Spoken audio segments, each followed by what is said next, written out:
नमस्कार दोस्तों, मैं हूं दीपक वशिष्ठ और आप देख रहे हैं इतिहास क्लासेस यूट्यूब चैनल। हमने शाहजहां के बारे में शुरुआत की थी, उसके जीवन के बारे में देखा था। कुछ एक उसके जो उसके अगेंस्ट युद्ध हुए थे, या फिर कह सकते हैं कि जो उसके खिलाफ उसके बेटों ने कुछ ना कुछ किया था, या कोई अन्य व्यक्ति उसके सामने आया था विद्रोह के भाव से। हमने वो सभी चीजें देख ली थी पिछले वीडियो में। आज जो हम देखने वाले हैं वो शाहजहां की धार्मिक नीति मुख्य रूप से मानी जाएगी, और कुछ एक संबंध है जो दाराशिकोह के सूफी संतों के साथ माने जाते हैं। उसने जो ग्रंथों की रचना कराई वो कौन कौन सी थी, ये सभी आज हम अपने इस टॉपिक में कवर करेंगे। चलिए शुरू करते हैं हमारा आज का ये टॉपिक। इसमें देखते हैं, स्टैनले लेनपुन एक इतिहासकार है ब्रिटिश। ये कहता है कि दाराशिकोह को लघु अकबर इसने नाम दिया है। ठीक है, दाराशिकोह को क्या कहा इसने? लघु अकबर, छोटा अकबर। और फिर इसके बाद हम क्या कहते हैं कि दाराशिकोह ने अपने निर्देशन में भगवत गीता और योग वशिष्ठ, दो जो प्रमुख रूप से पुस्तकें हैं, उनका क्या कराया था? फारसी में अनुवाद कराया था। ठीक है। दूसरा, इसने मज्म उल बहरीन नामक एक ग्रंथ की रचना की थी। ये भी क्या थी? फारसी में ही थी। इसका अर्थ जो है दो सागरों का मिलन निकाला जाता है। फिर हम बात करते हैं, इसी ग्रंथ में हिंदू और मुस्लिम दोनों धर्मों को एक ही ईश्वर की प्राप्ति के अलग अलग दो मार्ग बताए हैं।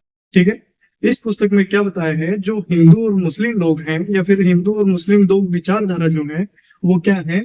ईश्वर को प्राप्त करने की दो अलग अलग मार्ग हैं, या फिर दो अलग अलग क्या है? रास्ते हैं। इसके अलावा जो हमें देखने को मिलता है वो है दाराशिकोह एवं शेख अब्दुल कादरिया।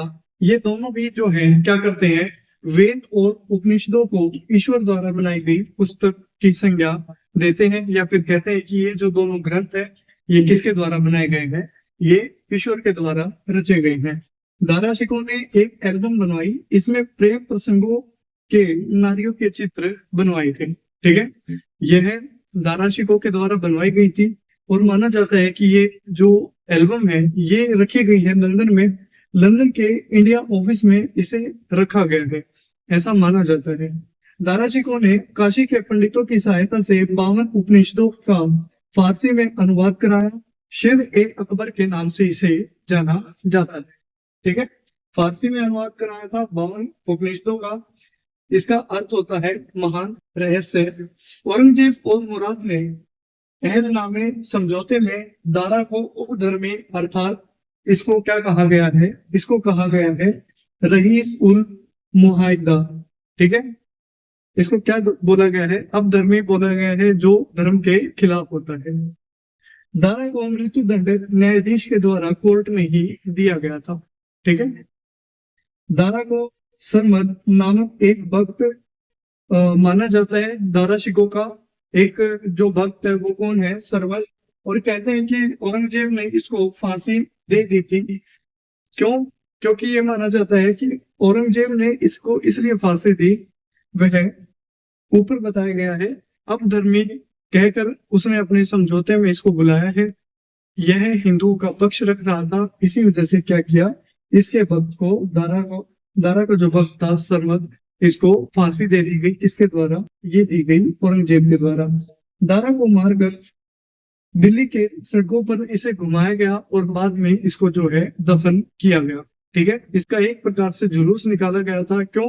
क्योंकि ये हिंदुओं के पक्ष में चीजें करता था, हिंदुओं की जो है ज्यादा तारीफ करता था, हिंदुओं के ग्रंथों को पढ़ता था। इसी कारण से क्या किया गया था? इसका जुलूस निकाला गया था। दारा के इस व्यवहार को का जो चश्मदीद माना जाता है इतिहासकार, वो बर्नियर माना जाता है।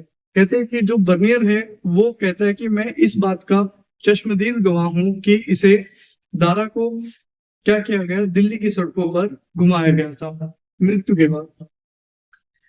विशाल भीड़ एकत्रित थी सर्वत्र। मैंने लोगों को रोते बिलखते देखा था। दारा के जो भाग्य हैं उस पर शोक प्रकट करते हुए देखा था। ये सब बातें कौन कह रहा है? यह बर्नियर बता रहा है। उस समय की जो स्थिति है उसका वर्णन ये कर रहा है।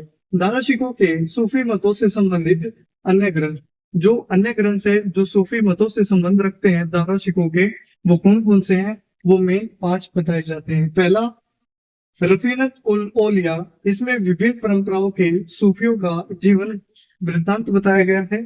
दूसरा, सकीनत उल औलिया, भारत के कादिरी सूफियों का इसमें जीवन वृत्तांत बताया गया है। तीसरा है हसनात उल आरफीन, इसमें विभिन्न संतों की वाणियों का संकलन किया गया है, मतलब उनकी शिक्षाएं हैं, उनके विचार हैं, इसमें हसनात उल आरफीन में।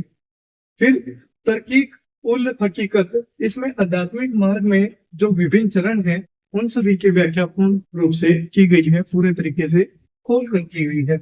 रिसाल ए हकनामा, सूफी प्रथाओं का इसमें वर्णन किया गया है।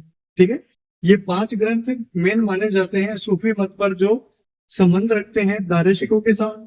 फिर इसके बाद हमारा जो टॉपिक है वो है शाहजहां की जो धार्मिक नीति रही थी वो किस प्रकार की थी, ये उसी पर आधारित है। अकबर और जहांगीर की नीतियों में एक कट्टरता का प्रवेश हमें देखने को मिलता है शाहजहां के समय में। ठीक है, वो किस प्रकार से है इसमें देखेंगे। सिजदा और पागोस प्रथा को बंद कर दिया गया। इसके बाद जो है जहर तस्लीम को लागू किया गया था, किसके द्वारा, शाहजहां के द्वारा। सिख की जो पगड़ी है उसमें बादशाह का चित्र जो लगाया जाता था उसका प्रतिबंध कर दिया गया था, उस पर रोक लगा दी गई थी, उसको रोक दिया गया था। इलाही संवत की जगह हिजरी संवत को लागू किया गया था इसके द्वारा। 1628 में नौरोज जो उत्सव था उसे लाल किले में नौरोज सूर्य पूजा बोल सकते इसको यहाँ पे 19 दिन तक चला था, इसके द्वारा ये चलाया गया था 19 दिन तक लगातार। शाहजहां ने बनारस के और इलाहाबाद के जो तीर्थ यात्रा करते उन पर पाबंदी लगा दी,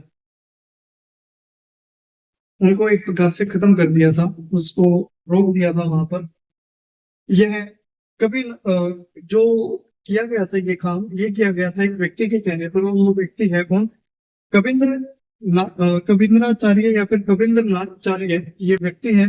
इसके कहने पर ऐसा किया था, उन्होंने इसको फिर सरस्वती की उपाधि दी थी। कश्मीर और पंजाब के हिंदू और मुसलमानों दोनों को विवाह कर से मुक्ति दी थी इसने। फिर 1633 में नए हिंदू मंदिरों को गिनाने का आदेश इसके द्वारा दिया गया था। ठीक, शाहजहां ने शुजा सिंह के परिवार को जबरन मुस्लिम बनाने के लिए इसको क्या किया था, बाध्य किया था, इसके पूरे के पूरे परिवार को मुस्लिम बनाने का काम इसने किया था। फिर हम बात करते हैं 1634 की। इसमें घोषणा करी कि कोई भी जो है मुस्लिम महिला, मुस्लिम लड़की किसी भी हिंदू ऐसे लड़के से विवाह जब तक ना करे जब तक वह इस्लाम को कबूल ना कर ले, इस्लाम को वो ग्रहण ना कर ले। ठीक है, शाहजहां ने हिंदुओं को मुसलमान बनाने के लिए एक अलग से पूरा का पूरा विभाग तैयार किया था। शाहजहां ने 2,50,000 के हीरे मोती या फिर हीरे जवाहरात की कीमत के बराबर एक मशाल जो है मोहम्मद साहब के मकबरे के लिए भेंट की थी, और 50,000 का जो इनाम है वो रुपयों में कैश में मक्का के धर्मगुरु को भेंट किया था। ठीक है, शाहजहां ने जरोका दर्शन, तुलादान और हिंदुओं की तिलक लगाने की प्रथा को जारी रखा। पुर्तगालियों से युद्ध के कारण इसने क्या किया, आगरा का जो गिरजाघर था उसे तोड़ने का भी आदेश दे दिया। क्यों, क्योंकि इसका क्या हुआ था, पुर्तगालियों से युद्ध हुआ था। शासन के 7वें वर्ष में उसने कहा कि यदि जो भी व्यक्ति अपनी इच्छा से बिना किसी जबरदस्ती के इस्लाम को कबूल कर लेगा, इस्लाम को ग्रहण कर लेगा, जो उसकी पैतृक संपत्ति है उसमें उसका क्या हो जाएगा, हिस्सा माना जाएगा, उसको उसमें हिस्सा दिया जाएगा। ठीक है, इसमें जो है अहमदाबाद में चिंतामणि मंदिर की एक प्रकार से मरम्मत कराई थी, उसको ठीक कराया था, उसका रखरखाव किया था। आखिरी जो पॉइंट है, खंबात के लोगों के कहने पर शाहजहां ने पूर्ण रूप से वहां पर गो हत्या बंद कर दी थी। ठीक है, तो दोस्तों ये था हमारा आज का टॉपिक। कल जो हमारा वीडियो में देखने को मिलेगा वो रहेगा औरंगजेब को लेकर। तो मिलते हैं अगली वीडियो में, तब तक के लिए वीडियो को ज्यादा से ज्यादा लाइक करें, शेयर करें और चैनल को सब्सक्राइब करें।